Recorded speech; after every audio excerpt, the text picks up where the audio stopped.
ಬದಲಾವಣೆ ನಮ್ಮ ಗುರಿ. ನಡೆಯುತ್ತಿರುವ ಅನ್ಯಾಯ ಅತ್ಯಾಚಾರಗಳನ್ನು ಜನರ ಕಣ್ಮುಂದೆ ತಲುಪಿಸುವುದೇ ನಮ್ಮ ವಾಹಿನಿಯ ಧ್ಯೇಯ. ಕನ್ನಡಿಗರ ಮನೆ ಮನಗಳಿಗೆ ಮಾಹಿತಿ ಮುಟ್ಟಿಸುವ ಕ್ಷಣ ಕ್ಷಣದ ನಿರಂತರ ಸುದ್ದಿಗಳಿಗಾಗಿ ವೀಕ್ಷಿಸಿ RT24x7 ನ್ಯೂಸ್ ಕನ್ನಡ ವಾಹಿನಿ. ಇನ್ನಿತರ ಎಲ್ಲ ಆಡಳಿತ ಮಂಡಳಿ ಸದಸ್ಯರೇ, ವೇದಿಕೆ ಮೇಲೆ ಆಸೀನರಾದ ಚಿಕ್ಕೋಡಿಯ ಶ್ರೀಗಳ ಚರಣ ಕಮಲಗಳಲ್ಲಿ ವಂದಿಸಿ, ಮಾಜಿ ಸಂಸದರು ನಮಗೆ ಅತ್ಯಂತ ಹಿರಿಯರು ಮತ್ತು ಹುಕ್ಕೇರಿ ಮಂತನ ಬೇರೆ ಅಲ್ಲ, ಕತ್ತಿ ಮಂತನ ಬೇರೆ ಅಲ್ಲ.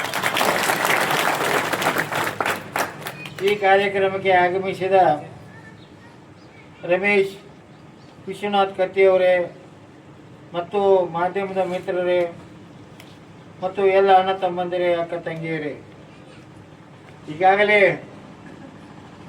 ರಮೇಶ್ ಕತ್ತಿಯವರು ತಮ್ಮ DCC ಬ್ಯಾಂಕದ ಅಧ್ಯಕ್ಷರಾದ ನಂತರ ಎಷ್ಟು ರೈತರಿಗೆ ಅನುಕೂಲ ಮಾಡಿಕೊಟ್ಟಿದ್ದೇವೆ ಅನ್ನೋದ್ರ ಬಗ್ಗೆ ಈಗಾಗಲೇ ಕೃಷಿ ಪತ್ತಿನ ಅಧ್ಯಕ್ಷರು ಹೇಳಿದರು.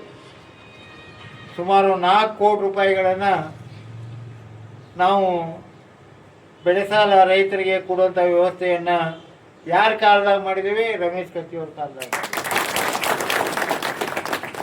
ಯಾಕಂದ್ರೆ ನಾವು ನೆನೆಸ್ಬೇಕು, ಯಾರ ಅಧಿಕಾರದಾಗ ಇರ್ತಾರೋ ಅವರು ಜನರಿಗೆ ಅನುಕೂಲ ಮಾಡಿಕೊಡುವಂಥ ವ್ಯವಸ್ಥೆಯನ್ನು ಮಾಡಬೇಕು. ಆ ಪ್ರಕಾರ ಇವತ್ತು ರಮೇಶ್ ಕತ್ತಿಯವರು DCC ಬ್ಯಾಂಕ್ ಅಧ್ಯಕ್ಷರಾದ ಮೇಲೆ ಎಲ್ಲ ಪ್ರಾಥಮಿಕ ಕೃಷಿ ಪತ್ತಿನ ಸಹಕಾರಿ ಸಂಘಗಳಿಗೆ ಸಾಕಷ್ಟು ಕೃಷಿ ಸಾಲವನ್ನು ಕೊಡುವಂಥ ಒಂದು ಪ್ರಾಮಾಣಿಕ ವ್ಯವಸ್ಥೆಯನ್ನು ಮಾಡಿದ್ದಾರೆ ಅಂತ ಹೇಳಿದಕ್ಕೆ ಭಾಳ ಸಂತೋಷ ಆಗ್ತಿತ್ತು. ಈ ಸಂದರ್ಭದಲ್ಲಿ ಹೇಳ್ತಾ ಇದ್ದೇನೆ. ಒಂದು ಮಾತು ನಾವು ಮಾನ್ಯ ಮುಖ್ಯಮಂತ್ರಿ ಹೇಳಿದ್ದೀನಿ, ಸರ್ ನೀವು ಕೃಷಿ ಪತ್ತಿನ ಸಹಕಾರಿ ಸಂಘಗಳಿಗೆ ಪ್ರತಿ ಎಕರೆಗೆ 50 ಲಕ್ಷ ರೂಪಾಯಿ ಕೊಡುವಂಥ ಒಂದು 50,000 ರೂಪಾಯಿ ಪ್ರತಿ ಎಕರೆಗೆ 50,000 ರೂಪಾಯಿ ಕೊಡ್ಬೇಕಂತ ನಾವು ಕೇಳ್ಕೊಂಡಿದ್ವಿ. ಆಮೇಲೆ ಕೃಷಿ ಸಚಿವರ ಹತ್ರ ಹೋಗಿ, ಸರ್ ನೀವು ಬಜೆಟ್ನಾಗ ಘೋಷಣೆ ಮಾಡಿರಿ, ಈಗ ಪ್ರತಿ ಎಕರೆಗೆ 40,000 ರೂಪಾಯಿ ಕೊಡ್ತಾರೆ, ಅದನ್ನು 50,000 ರೂಪಾಯಿ ಮಾಡಿರಿ. ಇವತ್ತಿನ ಪರಿಸ್ಥಿತಿಯಾಗ ಕೃಷಿ ರೈತರಿಗೆ ಸಾಲದ ಅವಶ್ಯಕತೆ ಐತೆ ಅಂತ ಹೇಳಿದಾಗ ಮುಖ್ಯಮಂತ್ರಿಗಳು ಹೇಳಿದರು, ಬಜೆಟ್ನಾಗ ಘೋಷಣೆ ಮಾಡೋಕ್ಕಿಂತ ಒಂದು ಪ್ರಸ್ತಾವನೆ ಕೊಡಪ್ಪ, ನಾವು ಮಾಡಿಕೊಡ್ತೇನೆ ಅಂತ ಹೇಳಿದ್ದಾರೆ ಅವರು. ಅದಕ್ಕೆ ನಾನು ಹೋರಾಟ ಮಾಡಿ ಬರುವ ದಿನಗಳಲ್ಲಿ ಪ್ರತಿ ಎಕರೆಗೆ 50,000 ರೂಪಾಯಿ ರೈತರಿಗೆ ಕೈಗೆ ಮುಟ್ಟುವಂಥ ವ್ಯವಸ್ಥೆಯನ್ನು ಕೂಡ ಮಾಡ್ತೇನೆ.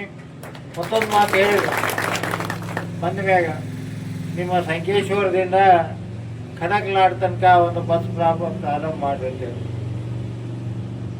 ಹಲವಾರು ವರ್ಷಗಳಿಂದ ಆ ಬಸ್ಸು ನಡೀತಾ ಇತ್ತು. ಆದರೆ ಕಳೆದ 4-5 ವರ್ಷದಲ್ಲಿ ಆ ಬಸ್ಸನ್ನು ಬಂದ್ ಮಾಡಿದರು. ಯಾಕಂದ್ರೆ ನಾವು ಇವತ್ತು ಅವ್ರು ಹೇಳಿದಾಗ ನಾನು ತೆರೆಯಾಗ ಬಂದು ಕಡಕಲಾಟ ಯಾರು ಊರಪ್ಪ ಅಂದ್ರೆ ರಮೇಶ್ ಕತ್ತಿ ಅವರು ಇದು ಮಾಡಬೇಕಲ್ಲ. ಯಾಕಂದ್ರೆ ಕಡಕಲಾಟ ಊರು ತಾಯಿ ಊರ, ರಮೇಶ್ ಕತ್ತಿ ಅವರು ಉಮೇಶ್ ಕತ್ತಿ ಅವ್ರ ಊರ ತಾಯಿ ಊರ ಕಡಕಲಾಟ. ಆ ಒಂದು ತೆರೆ ವಿಚಾರ ಇಟ್ಕೊಂಡ ತಕ್ಷಣ ನಾಳೆ ಅಥವಾ ನಾಡದ ಆ ಬಸ್ಸನ್ನು ಪ್ರಾರಂಭ ಮಾಡ್ತೇನೆ. ಈ ಸಂದರ್ಭದಲ್ಲಿ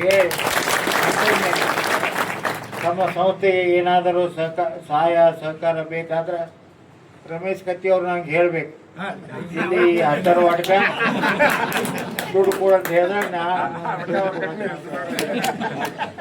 ಯಾಕೆ ಹೇಳಿ ಅಂದ್ರೆ, ಮಹಾದೇವ ಪ್ರಸಾದ್ ಇದ್ದಾಗ ಬಜೆಟ್ನಾಗ 20 ಕೋಟಿ ರೂಪಾಯಿ ಕೊಟ್ಟಿದ್ರು ಅವರು ಈ ಕೃಷಿ ಪತ್ತಿನ ಸಹಕಾರಿ ಸಂಘಗಳಿಗೆ ಕಟ್ಟಡ ಕಟ್ಟಲಿಕ್ಕೆ 20 ಕೋಟಿ ರೂಪಾಯಿ ಕೊಟ್ಟಿದ್ರು. ಅದ್ರ ಮ್ಯಾಗ ಒಂದು ದುಡ್ಡು ಕೊಟ್ಟಿದ್ದ. ನಾವು ಮಾನ್ಯ ಮುಖ್ಯಮಂತ್ರಿ ಕೇಳಿ, ಮಹಾದೇವ ಪ್ರಸಾದ್ ಇದ್ದಾಗ ಕೊಡ್ತಿದ್ರು, ಮತ್ತು ನೀವು ಯಾಕೆ ಕೊಡ್ತಾ ಇಲ್ಲ? ಇಲ್ಲಪ್ಪ ಕೊಡೋನು, ಈ ಸರಿ ಬಜೆಟ್ನಾಗ ಏನಾರೇ ಅವಕಾಶ ಮಾಡಿ ಕೊಡ್ತೇವೆ ಅಂತ ಹೇಳಿದರು. ಆದ್ದರಿಂದ ಆ ದೃಷ್ಟಿಯಿಂದ ನಾನು ಹೆಚ್ಚಿಗೆ ಮಾತಾಡಿದೆ.